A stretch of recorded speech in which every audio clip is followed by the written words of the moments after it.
Assalamualaikum warahmatullahi wabarakatuh. Saya ucapkan selamat datang dan bergabung kembali kepada seluruh mahasiswa dalam perkuliahan perancangan kontrak. Pada perkuliahan kali ini kita akan membahas tentang pola penyelesaian sengketa di bidang kontrak. Ini ada dua macam, yaitu sengketa melalui litigasi dan penyelesaian sengketa melalui non-litigasi. Baiklah, kita masuk kepada yang pertama, yaitu penyelesaian sengketa melalui litigasi. Ini kita bahas secara sederhana saja karena kita sudah membahas atau menguliahkannya di hukum acara perdata. Penyelesaian sengketa secara litigasi ini adalah penyelesaian sengketa melalui pengadilan. Ini kita bahas dengan sistem peradilan perdata, yaitu di pengadilan, yaitu yang mana yang pertama kita secara umum kita melakukan gugatan, setelah itu pemanggilan para pihak, setelah itu di dalam pemanggilan para pihak itu dilakukan sidang perdana, yaitu hakim mengutarakan atau menyampaikan untuk melakukan mediasi. Setelah melakukan mediasi, jika tidak sepakat melakukan mediasi, maka baru lanjut ke pengadilan perdata yang ada di pengadilan negeri tersebut. Nah, untuk prosesnya kita sudah sama-sama tahu bahwa proses perdata itu nanti adanya pembacaan gugatan, sanggahan, dan yang lain-lainnya hingga keputusan. Nah, kita masuk kepada yang kedua, yaitu alternatif penyelesaian sengketa melalui non-litigasi. Ini dinamakan juga sebagai alternatif penyelesaian sengketa, yaitu penyelesaian di luar pengadilan. Nah, ini pengertiannya. Pranata penyelesaian sengketa alternatif pada dasarnya merupakan suatu bentuk penyelesaian sengketa di luar pengadilan. Ini sudah kita bahas barusan, yang didasarkan pada kesepakatan para pihak yang bersengketa. Jadi di sini para pihak yang bersengketa bisa bersepakat untuk melakukan penyelesaian sengketa melalui luar pengadilan dan kesepakatan bersama. Yang kedua adalah alternatif penyelesaian sengketa bersifat sukarela dan karenanya tidak dapat dipaksakan oleh salah satu pihak. Jadi secara sukarela ini adalah kedua belah pihak tersebut menyepakati untuk menyelesaikan sengketanya dalam bentuk non-litigasi. Nah, selanjutnya adalah walau demikian sebagai suatu bentuk perjanjian atau alternatif penyelesaian sengketa, kesepakatan yang telah dicapai oleh para pihak untuk menyelesaikan sengketa melalui forum di luar pengadilan harus ditaati oleh para pihak. Jadi walaupun ini sifatnya sukarela atau kesepakatan dari para pihak dan tidak ada campur tangan pengadilan negeri di sini, maka seyogianya memang harus ditaati oleh para pihak karena itu dibunyikan di dalam perjanjian ataupun di dalam kontrak jika terjadi sengketa seperti ini, seperti itu. Nah, kita masuk kepada yang selanjutnya adalah alternatif penyelesaian sengketa bersifat supel dan tidak formal, sedangkan litigasi prosedurnya telah ditentukan oleh hukum atau kaidah hukum. Ini adalah perbedaan antara alternatif penyelesaian sengketa dengan penyelesaian sengketa di pengadilan. Nah, kita lanjut kepada pranata alternatif penyelesaian sengketa. Nah, secara umum pranata alternatif penyelesaian sengketa ini ada beberapa, yaitu konsultasi, negosiasi dan perdamaian, mediasi, konsiliasi dan perdamaian, dan arbitrase. Kita masuk kepada yang pertama, yaitu konsultasi. Nah, pada prinsipnya konsultasi ini merupakan suatu tindakan yang bersifat personal antara satu pihak tertentu dengan pihak lain yang merupakan pihak konsultan yang memberikan pendapatnya kepada klien sesuai dengan keperluan dan kebutuhan kliennya. Keputusan tetap berada di tangan klien. Jadi di sini ada seorang konsultan yang memberikan masukan ataupun beberapa saran kepada kliennya untuk memberikan alternatif ataupun putusan ataupun kesepakatan yang terbaik jika ada suatu sengketa yang berkaitan dengan kontrak ini. Jadi konsultan ini tidak memiliki kekuasaan ataupun kewenangan dalam memutuskan. Ini kembali lagi kepada klien apakah menerima saran atau masukan tersebut atau tidak. Kita lanjut kepada negosiasi dan perdamaian. Negosiasi merupakan komunikasi dua arah yang dirancang untuk mencapai kesepakatan pada saat kedua belah pihak memiliki kepentingan yang sama maupun berbeda. Negosiasi merupakan sarana bagi pihak-pihak yang bersengketa untuk mendiskusikan penyelesaiannya tanpa melibatkan pihak ketiga. Nah, di sini negosiasi ini merupakan head to head atau berhadapan langsung antara pihak yang melakukan perjanjian, dua pihak yang melakukan perjanjian atau lebih untuk mendiskusikan bagaimana penyelesaian sengketa yang sedang terjadi. Ini tanpa ada pihak ketiga di dalamnya. Nah, dalam pasal 6 ayat 2 Undang-Undang Nomor 30 tahun 99 dikatakan bahwa para pihak dapat dan berhak untuk menyelesaikan sendiri sengketa yang timbul di antara mereka. Kesepakatan mengenai penyelesaian tersebut harus dituangkan dalam bentuk tertulis dengan melakukan pertemuan langsung antara para pihak yang bersengketa dengan tenggang waktu penyelesaian paling lama 14 hari. Nah, jadi ini harus ada pernyataan tertulis tentang hasil kesepakatan dari kedua belah pihak itu. Maka kesepakatan itu harus dituliskan dalam jangka waktu 14 hari. Jika kesepakatan itu sudah ada tapi tidak dituangkan dalam waktu ataupun tenggang waktu yang telah ditentukan tersebut, maka kesepakatan itu menjadi batal dan bisa diulangi lagi jika para pihak tersebut sepakat lagi untuk melakukan negosiasi. Kita lanjut kepada mediasi. Ini pasal 6 ayat 3 undang-undang tadi. Atas kesepakatan tertulis para pihak, sengketa atau berbeda pendapat diselesaikan melalui bantuan seorang atau lebih penasehat ahli maupun melalui seorang mediator. Inilah yang membedakan antara mediasi dengan negosiasi. Di dalam negosiasi itu tidak ada pihak ketiga, itu langsung orang-orang yang berkepentingan. Sedangkan dalam mediasi itu adalah ada pihak ketiga yang melakukan sebagai penengah dalam penyelesaian sengketa yang alternatif ini. Jadi ada seorang mediator dalam menyelesaikan sengketa antara kedua belah pihak ini. Mediasi itu adalah suatu proses alternatif penyelesaian sengketa di mana pihak ketiga yang dimintakan bantuannya untuk membantu proses penyelesaian sengketa bersifat pasif dan sama sekali tidak berhak atau berwenang untuk memberikan suatu masukan, terlebih lagi untuk memutuskan perselisihan yang terjadi. Jadi mediator hanya berfungsi sebagai penyambung lidah dari pihak yang bersengketa. Nah, jadi mediator ini hanya sebagai penyambung lidah dari pihak yang bersengketa. Jadi dikarenakan ada komunikasi yang tidak bisa dicerna ataupun ada kemungkinan komunikasi yang tidak bisa dicerna oleh para pihak, maka mediator bisa menjelaskan ataupun memberikan penjelasan berkenaan dengan apa-apa yang ada di dalam kontrak dan penyelesaian yang ada di dalam kontrak tersebut. Selanjutnya, mediasi merupakan salah satu bentuk negosiasi antara para pihak yang bersengketa yang melibatkan pihak ketiga dengan tujuan membantu tercapainya penyelesaian sengketa yang bersifat kompromistis. Pihak ketiga yang ditunjuk membantu menyelesaikan sengketa disebut dengan mediator. Ini sudah kita sebut. Jadi sifat penyelesaian sengketa ini adalah kompromi, yaitu kompromi antara pihak pertama dengan pihak kedua yang ditengahi oleh seorang mediator dalam bentuk mediasi. Nah, ini unsur-unsur dari mediasi itu sendiri, yaitu satu, proses penyelesaian sengketa berdasarkan perundingan dari para pihak yang disaksikan oleh seorang mediator. Yang kedua adalah mediator terlibat dan diterima oleh para pihak yang bersengketa dalam perundingan. Jadi harus diterima oleh para pihak. Jika hanya salah satu pihak saja yang menerima, maka mediasi itu tidak bisa dilaksanakan. Bisa dilaksanakan tapi dengan memilih mediator yang baru.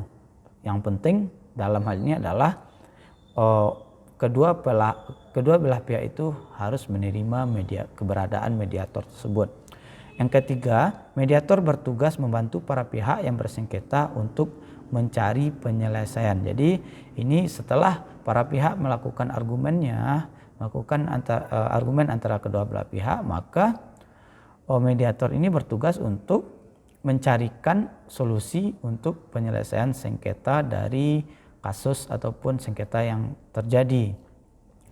Yang keempat adalah tujuan mediasi untuk mencapai atau menghasilkan kesepakatan yang dapat diterima pihak-pihak yang bersengketa guna mengakhiri sengketa. Ini tujuan mediasi adalah untuk mengakhiri sengketa, yaitu solusi atau kesepakatan ataupun saran yang diberikan oleh mediator itu bisa diterima dan pada akhirnya bisa mengakhiri sengketa antara kedua belah pihak dengan cara kekeluargaan atau dengan cara di luar pengadilan.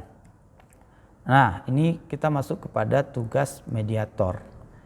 Ini ada dua tugas, yaitu bertindak sebagai seorang fasilitator sehingga terjadi pertukaran informasi yang dapat dilaksanakan. Ini seperti yang saya sampaikan tadi, fasilitator ini misalkan kedua belah pihak ini mengalami kesulitan ataupun memahami makna dari kalimat-kalimat yang disampaikan oleh pihak lawan ataupun sebaliknya, maka di sini mediator harus menjelaskan apa maksud dari yang disampaikan oleh para pihak tersebut, baik itu yang disampaikan secara lisan maupun disampaikan maupun analisa dalam kontrak itu sendiri, dalam kontrak yang dibuat dalam perjanjian.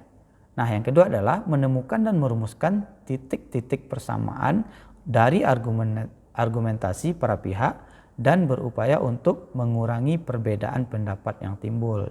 Nah, jadi tugas mediator di sini adalah mencari jalan tengah. Pada sederhananya adalah mencari jalan tengah, yaitu merumuskan titik persamaan sehingga sengketa yang terjadi ataupun perbedaan pandangan yang terjadi bisa disatukan dan pada akhirnya dapat mengakhiri sengketa yang terjadi. Selanjutnya kita masuk kepada konsiliasi dan perdamaian. Nah, konsiliasi dalam Undang-Undang Nomor 30 Tahun 99 adalah suatu tindakan atau proses untuk mencapai perdamaian di luar pengadilan untuk mencegah dilaksanakannya proses litigasi ataupun peradilan. Namun, bisa juga terjadi di tiap tingkat pengadilan yang sedang berlangsung, baik di dalam maupun di luar pengadilan, kecuali untuk sengketa atau hal-hal yang telah diputus dan mempunyai kekuatan hukum tetap. Nah, konsiliasi dan perdamaian ini merupakan suatu upaya, misalkan dalam upaya perdata kita sudah melakukan proses pengadilan di pengadilan negeri, maka kita dapat melakukan konsiliasi ini dengan cara ya kita sepakat antara kedua belah pihak untuk menyelesaikan sengketa ini atau mencabut sengketa ini dan akhirnya bisa diselesaikan secara di luar pengadilan. Walaupun di sini sudah masuk di dalam ranah pengadilan, tapi dengan adanya konsiliasi antara kedua belah pihak maka dapat dicabut laporan ataupun gugatan yang telah dilaksanakan tersebut. Ini ada konsiliator dari konsiliasi ini berkewajiban untuk menyampaikan pendapatnya mengenai duduk persoalan dari masalah atau sengketa yang dihadapi, alternatif penyelesaian yang terbaik, apa keuntungan dan kerugian para pihak serta akibat hukumnya. Nah, jadi konsiliator ini memiliki kewajiban untuk menjelaskan kepada para pihak jika seandainya melakukan penyelesaian sengketa di dalam pengadilan, apa kerugiannya dan apa hal-hal yang timbul dari pengadilan melalui litigasi tersebut. Ini adalah tugas konsiliator. Selanjutnya, konsiliator tidak berhak untuk membuat keputusan atau dia ini juga bersifat pasif. Ini hanya memberikan penjelasan bagaimana akibat hukum ataupun kerugian yang ditanggung jika melakukan penyelesaian sengketa di dalam melalui pengadilan. Nah, keputusan akan diambil sepenuhnya oleh para pihak yang dituangkan dalam bentuk kesepakatan. Ini adalah konsiliator ini sifatnya memang pasif dan keputusan akhir tetap pada para pihak yang bersengketa. Selanjutnya kita masuk kepada arbitrase. Arbitrase adalah cara penyelesaian suatu sengketa perdata, khususnya di bidang perdagangan, ini juga masuk ke dalam kontrak, di luar pengadilan umum yang didasarkan pada perjanjian arbitrase yang dibuat secara tertulis oleh pihak yang bersengketa. Ini pasal 1 angka 1 Undang-Undang 3099 itu tentang arbitrase dan alternatif penyelesaian sengketa. Arbitrase ini juga dapat kita bahasakan yaitu perwasitan. Nah, yang termasuk ruang lingkup hukum perdagangan adalah perniagaan, perbankan, keuangan, penanaman modal, industri, haki, dan sebagainya. Ini juga di dalam perniagaan, perbankan, keuangan, dan penanaman modal tentunya di dalamnya ada kontrak. Dan di sana juga ada sengketa di dalamnya. Nah, pasal 48 Undang-Undang nomor 1 tahun 99 menetapkan bahwa dalam waktu 180 hari atau 6 bulan pemeriksaan atas sengketa harus diselesaikan.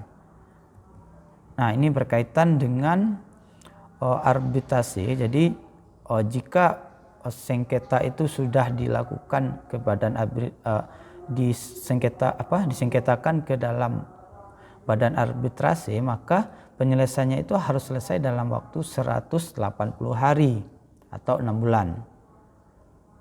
Selanjutnya dalam hal arbiter atau majelis arbitrase tanpa alasan yang sah tidak memberikan putusan dalam jangka waktu yang telah ditentukan, maka arbiter dihukum membayar denda untuk mengganti biaya kerugian yang diakibatkan karena keterlambatan tersebut kepada para pihak.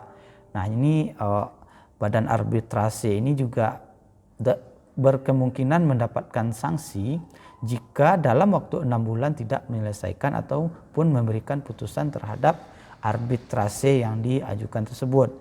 Nah, di sini dapat kita lihat kadang memang pelaksanaan arbitrase itu memang lambat, tapi arbitrase itu tidak boleh lebih lambat dari pengadilan biasa. Jadi penyelesaian sengketa yang dimasukkan ke dalam pengadilan biasa biasanya melalui proses yang panjang, tapi proses pengadilan arbitrase ini biasanya tidak lambat dari pengadilan biasa. Artinya harus diselesaikan dalam jangka waktu 6 bulan.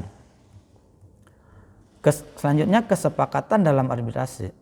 Kesepakatan dalam arbitrase dapat terjadi melalui komunikasi tertulis secara modern yang tentunya wajib disertai suatu catatan penerimaan. Ini berkaitan misalkan dengan email. Komunikasi tertulis ini secara modern ini misalkan dengan email, tapi harus wajib disertai suatu catatan penerimaan. Jadi para pihak harus menerima ataupun arbiter harus menerima salinan ataupun